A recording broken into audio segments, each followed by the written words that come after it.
अगर तुमने पहले की पार्ट नहीं देखी है तो उसे देख लो, जिससे तुम्हें आगे की कहानी समझने में थोड़ी सी भी तकलीफ ना आए। तो हमें फिर से वही फीमेल पुलिस ऑफिसर को दिखाया जाता है जिसका नाम क्लोई है, और वो मिस्टर स्मिथ फैमिली के ऊपर इन्वेस्टिगेट कर रही होती है। और सबसे हैरान कर देने वाली बात ये पता चलती है उसे कि मिस्टर स्मिथ और उसके बेटे का खून जिसने किया है वो मिसेस स्मिथ ही थी, यानी कि मिसेस स्मिथ की पत्नी। वो आगे और इन्वेस्टिगेट करती है तो उसे पता चलता है कि मिसेस स्मिथ को किसी भी तरह की दिमाग की बीमारी भी नहीं थी। तो फिर वो सोचने लग जाती है कि आखिरकार किस कारण मिसेस स्मिथ ने अपने ही परिवार को मारा, जिसे हम बरामद किए रिकॉर्डिंग में भी देखे थे। तभी क्लोई को कोई पीछे से कोई एक्सक्यूज मी कहता है। अचानक से काम के दौरान कानों के पास आवाज सुनने से वो डर जाती है, और जब वो पीछे मुड़ती है तो उसके सामने से एक नन खड़ी रहती है। तो फिर नन क्लोई को देखकर कहती है, क्या मैंने तुम्हें डरा दिया? तो क्लोई कहती है, नहीं ऐसा कुछ नहीं है, वो तो मैं काम के समय काफी फोकस में थी, इसलिए तुम्हें ध्यान नहीं दिया। और साथ ही साथ क्लोई ये भी कहती है, पुलिस स्टेशन के कैबिन में ऐसे ही चले आ जाना ठीक नहीं। तभी क्लोई की एक और आवाज सुनाई देता है, जो उसके कलीग की रहती है, जो उसी थाना में काम कर रहा होता है। वो बताता है कि ये जो नन है वह चर्च से आई है, रोम के, और वो इसलिए आई है ताकि वो घटना में मौत हुए प्रीस्ट की बॉडी ले जाने आई थी, और साथ ही साथ उस सस्पेक्ट के लिए भी बात किए थे। तो क्लोई कहती है, ठीक है, प्रिस्ट की बॉडी तो समझ भी आती है, मगर उस सस्पेक्ट से इनका क्या लेना देना? तो फिर से वो दूसरा पुलिस ऑफिसर बोलता है कि ज़्यादा चपड़ चपड़ मत करो, जो ऊपर से ऑर्डर आया है उसी को फॉलो करो। और ये जो ऑर्डर आया रहता है वो वेटिकन से आया रहता है, एक चर्च है। तो फिर आगे हमें दिखाया जाता है तो क्लोई भी जेल की तरफ जाते हुए मन में बड़बड़ाती है, मैं भी क्लोई मैकिन्टॉस हूँ और मुझे ही निगरानी में रखा गया है, देखते हैं कौन क्या करता है। और इसी के साथ एक सस्पेक्ट को इंट्रोड्यूस करती है, मतलब कि वही सस्पेक्ट को जो हम तभी से बात कर रहे हैं जिसके बारे में। और उससे किस किस तरह से सस्पेक्ट को इंट्रोड्यूस करती है आगे देखते हैं। वो कहती है मिस्टर बर्न कह के, क्या कह के, मिस्टर बर्न कह के। वो कहती है मिस्टर बर्न से, तुम पर लगे आरोप भी हटे नहीं हैं, तो चालाकी करने की कोशिश मत करना। तभी पूरी तरह से नाम हमें पता चलता है उस सस्पेक्ट का, जिसका पूरा नाम रहता है विंसेंट बर्न्स। और ये भी उसी चर्च का एक्सॉर्सिस्ट रह चुका है जहाँ से ये नन आई है। वही दूसरी तरह हमें नन को दिखाया जाता है जो विंसेंट से कहती है, आखिर तुमसे मुलाकात हो ही गई, एक्सॉर्सिस्ट विंसेंट बर्न्स। नन को देखकर विंसेंट भाप लेता है कि ये वेटिकन की तरफ से आई है। तो वो कहता है कि अब मुझे से वेटिकन वालों को क्या काम है? तो इसके जवाब में नन उसे बताती है कि मुझे फादर एंड्रेस ने भेजा है और उन्होंने कहा है कि तुम्हारी मदद चाहिए विंसेंट।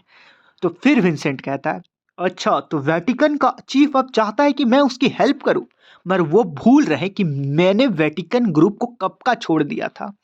तो फिर वह नन को कहता, वो सब तो ठीक है, मुझे ये बताओ फादर एंड्रेस अभी क्या कर रहे हैं? तो नन दबे हुए आवाज से बताती है कि वो तो चल बसे। साथ ही साथ वो ये भी बताती है कि पिछले 3 दिन में कम से कम 56 एक्सॉर्सिस्ट लोगों की मौत हो चुकी है। ऐसी खबर सुनकर विंसेंट सोच में पड़ जाता है। इसी दौरान फिर से वो नन बोलती है कि जब तक से हमें पता नहीं चल जाए हमारे लोगों को कौन मार रहा है और क्यों मर रहे हैं और एक्सॉर्सिज्म के समय ही क्यों मार रहे हैं, तब तक से बहुत गंभीर समस्या है। 56 एक्सॉर्सिस्ट की मौत सुनकर विंसेंट कहता है, किसी ने आधे लोगों को खत्म कर दिया है वेटिकन ग्रुप का। फिर वो नन से कहता है, तभी मैं सोचूं तुम इतनी हड़बड़ी में क्यों हो? फिर नन कहती है, मैंने सुना है तुमने अपना खुद का ऑफिस खोल लिया है जहां पर तुम लोगों के कहने पर एक्सॉर्सिज्म करते हो। उसी को ध्यान में रखकर मैं यहाँ रिक्वेस्ट करने आई हूँ कि तुम मेरी प्लीज मदद करो। विंसेंट ये सुन के कहता है, मदद? क्या कहा तुमने, मदद? मैं कोई भी काम फ्री का नहीं करता, और हर काम का प्राइस कम नहीं है, तो अपना सोच समझ के जमान चलाओ। तो नन कहती है, जब तक तुम काम करने में सक्सेसफुल रहोगे तो फिर जो तुम कहोगे वो मैं देने को तैयार हूँ। क्लोई ये सब सुनकर अजीब सा चेहरा बना ली थी, मतलब कि कुछ भी देने को तैयार है, क्या मतलब है इसका? ऐसी बात सुनकर विंसेंट उसे कहता है, फिर तो अच्छा है, और धड़ल्ले से जेल का ताला तोड़ देता है, मानो कोई ताला लगा ही ना हुआ हो। विंसेंट नन से कहता है कि जाओ और तुम मेरे लिए एप्पल जैक ड्रिंक और साथ ही साथ मेरे कार की चाबी ले आओ। और फिर वो तीनों लोग विंसेंट, क्लोई और वो नन गाड़ी में बैठ के उस गांव की तरफ चलते हैं जहां 1 महीने पहले ही प्लेग महामारी फैलना शुरू हुई थी।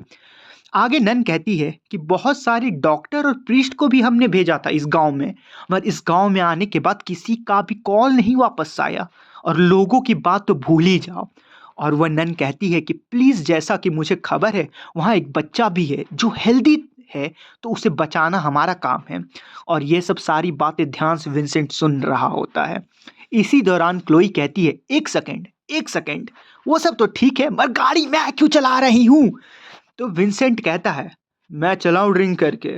और नन कहती है, मैं तो चला सकती थी मगर मेरे पास ड्राइविंग लाइसेंस ही नहीं है। ये सब सुनकर क्लोई मन ही मन और गुस्सा होती है और कहती है, अगर तुम दोनों ने अगर थोड़ी सी भी चालाकी दिखाने की कोशिश की तब मैं बता दूंगी अच्छे से।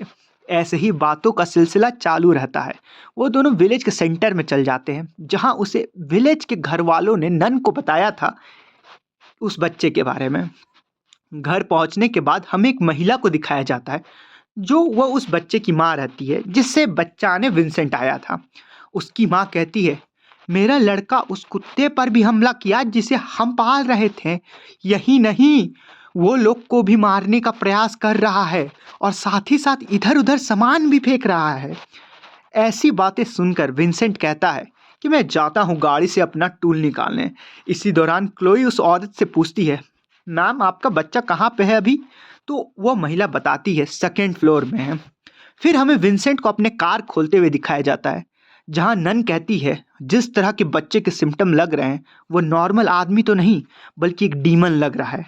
कहीं मुझे, क्या मैं यहाँ तुम्हारी कार की रखवाली करूंगी? तुम जाओ विंसेंट, मैं नहीं जाऊंगी अंदर घर के। दूसरी तरफ हमें क्लोई को दिखाया जाता है जो कि घर के दूसरे मंजिले में पहुंच चुकी रहती है। वहां पे जब वो बच्चे को देखती है तो हैरान हो जाती है और डर के गिर जाती है। इसी के बीच वो बच्चा बोलता है क्लोई को कि मुझे बचा लो दीदी। गिरते वक्त क्लोई के हाथ फर्श में पड़ते हैं जहां अजीब तरह के कीड़े मकोड़े रेंग रहे होते हैं और जब उसका उस पर पैर चल जाता है तो उसकी चीख निकल जाती है। बल्कि समझ रहे हो ना, तुम अगर कीड़े को चीप दोगे तो कितनी गंदी बदबू आएगी। अब भाई तुम ही समझ लो। आवाज़ सुन के विंसेंट वहां पहुंच जाता है और कहता है, इतना सारा चिल्लाहट सिर्फ एक कीड़े के लिए? तो क्लोई कहती है, कीड़े उस बच्चे को खा रहे हैं। तो विंसेंट उस बच्चे के पास जाता है। विंसेंट जैसे ही बच्चे के पास पहुंचता है तो बच्चा कहता है, मुझे बचा लो भैया, मुझे बंद कर दिया गया है और मुझे प्यास भी लग रही है तो पानी पिला दो। तो विंसेंट भाई एकदम इतना खतरनाक जवाब देता है ना, तुम भी सुनकर हैरान हो जाओगे, एकदम घातक तरह से। वो बोलता है, मेरे पास तो पानी नहीं होगा मगर मेरे पास एप्पल जैक है, तुझे पीना है तो बता। फिर वो बच्चा कहता है, मुझे भूख भी लगी है। तो फिर इसके जवाब में विंसेंट कहता है, हाँ मुझे भी, अभी सोच रहा था इधर से निकल के मैकडोनल्ड ही चला जाऊं। फिर वो एक बच्चा कहता है, मजाक बंद करो और मुझे प्लीज बचा लो, और जोर से चिल्लाता है, मुझे बचाओ। इतनी आवाज सुनकर जिस बोतल से विंसेंट पी रहा होता है उसी उसी से उस बच्चे के माथे में फोड़ देता है। फिर विंसेंट कहता है, दिमाग का दही मत कर फजूल का। और फिर विंसेंट अपनी लाइटर निकालता है और उसी बच्चे के ऊपर फेंक देता है और फिर बच्चा दहदहा के जलने लगता है। ये सब देखकर क्लोई चिल्लाते हुए कहती है, ऐसे कैसे तुम किसी बच्चे को मार सकती हो एक पुलिस ऑफिसर के सामने? तो विंसेंट कहता है, चुप कर जा लाडली, ये तुझे किस तरह से काम बोलता चलता फिरता बच्चा दिख रहा है?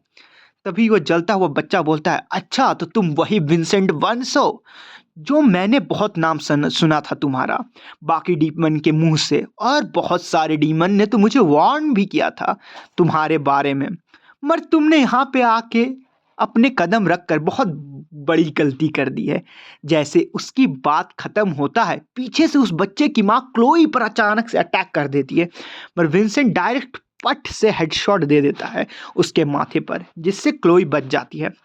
फिर विंसेंट एक्सप्लेन करता है हुए कहता है, मुझे तो घर घुसते ही पता था कि तुम में से कोई भी असल आदमी हो ही नहीं, तुम सब के सब डीमन हो, बल्कि तुम सब एक घाउल टाइप के डीमन हो जो इंसान के अंदर रहते हो और इन्फेक्शन को और बढ़ाते हो। फिर से विंसेंट कहता है इस घर में कोई आदमी है ही नहीं। तभी वह जलता हुआ डीमन बोलता है, क्या बोला तुमने घर? इस घर के अंदर पूरा गांव बसा हुआ है। और उसके बाद खत्म होते ही हजारों की तादाद में डीमन इधर उधर से, इस खिड़की से उस खिड़की से सब अंदर आने लग जाते हैं।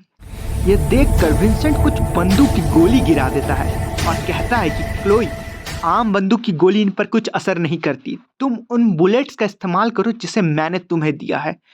इतने सारे ज़ॉम्बी देखकर विंसेंट कहता है, इतने सारे ज़ॉम्बी, अब मैं कैसे तुम सबसे लड़ूंगा? ये कहते हुए वो अपनी जैकेट आधा खोल देता है। उसकी बॉडी से लिपटा हुआ एक सिक्कड़ रहता है और साथ ही साथ 2 गन्स लेफ्ट और राइट में। और फिर कहता है, ऐसे ही चीज़ें तो मुझे पसंद है और इसी के लिए मुझे भगवान ने भेजा है यहाँ। और जैसे ही विंसेंट ये बोल के ख़त्म ही हुआ रहता है कि सारे ज़ॉम्बी उस पर टूट पड़ते हैं। इसे देखकर विंसेंट किसी की खोपड़ी अपनी कुल्हाड़ी से तोड़ता है तो किसी को अपने जूते के नीचे दबा कर रगड़ देता है और बहुतों को तो अपनी सिक्कड़ से लपेट के काट कर खत्म कर देता है। क्लोई भी दूसरी तरफ उसको सपोर्ट देते रहती है और आंख झपकते ही विंसेंट सब डीमन को काम तमाम कर देता है। इसे देखकर वही जो जल रहा डीमन कहता है, असंभव, ऐसे छोटे मोटे प्रीस्ट ने सारे डीमन को कैसे मार दिया? तभी विंसेंट सैवेज रिप्लाई देते हुए कहता है, बेटे, तुझे जिसने भी मेरे बारे बताया था उसी समय संभल जाना चाहिए था। अब तुझे कौन बचाएगा लाला? और वो अपनी जेब से क्रॉस जैसे चाकू निकालता है 5-6 और उसके जलते हुए खोपड़ी पर दे मारता है और कहता है, मैं बाकी पृष्ठ की तरह बिल्कुल नहीं, मैं बल्कि एक खूंखार एक्सॉर्सिस्ट हूँ। क्रॉस वाले चाकू को दिखा के कहता है, बेटे तू ये मत समझ लेना कि तू नर्क जाएगा अभी। मैं तुझे जिंदा रखूंगा जब तक से तू अपनी पापों का परिणाम ना झेल ले। अभी तो तू बहुत समय मेरे साथ रहने वाला है। और इसी के साथ हमारा पहला चैप्टर खत्म होता है।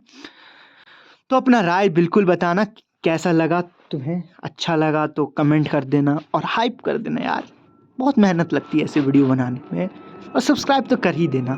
और अगर अच्छा रिस्पॉन्स आया मुझे तो मैं जल्द से जल्द नया पार्ट डाल दूंगा, उसमें तो कोई राय ही नहीं है। बाकी चलते हैं, तब तक के लिए आप सभी का धन्यवाद।